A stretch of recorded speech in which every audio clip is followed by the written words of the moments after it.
So we've been talking about wage theft, and we've been talking about the exemptions to the Fair Labor Standards Act. These are the different types of jobs that do not get overtime.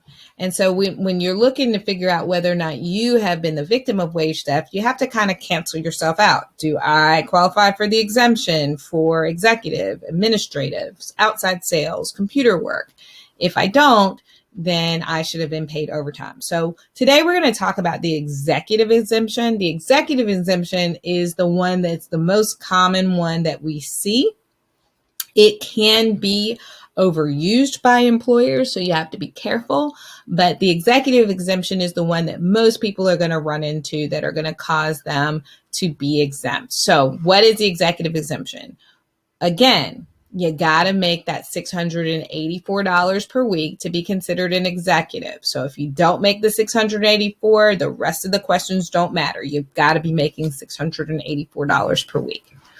The second is, and this one's important, your primary duty as an executive has to be to manage the company or manage a customarily recognized department or subdivision of the company.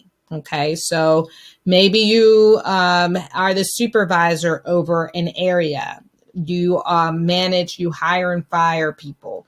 You manage a particular division, or you might run the office manager for the entire company. But it has to be someone who has the authority to run the day-to-day sort of operations for the company.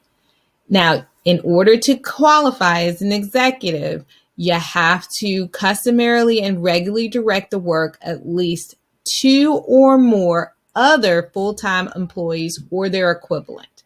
So if you are an executive, there have to be 2 people who you manage their work. If you don't have any employees, you may not be an executive. Okay? Well, you probably aren't going to be an executive.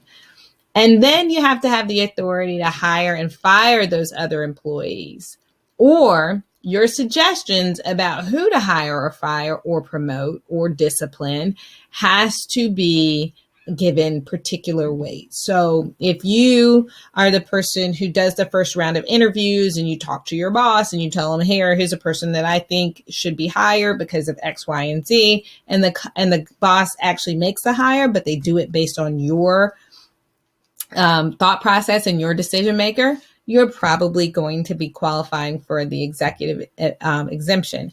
If you have 2 people that report to you, you're probably going to qualify for the executive exemption.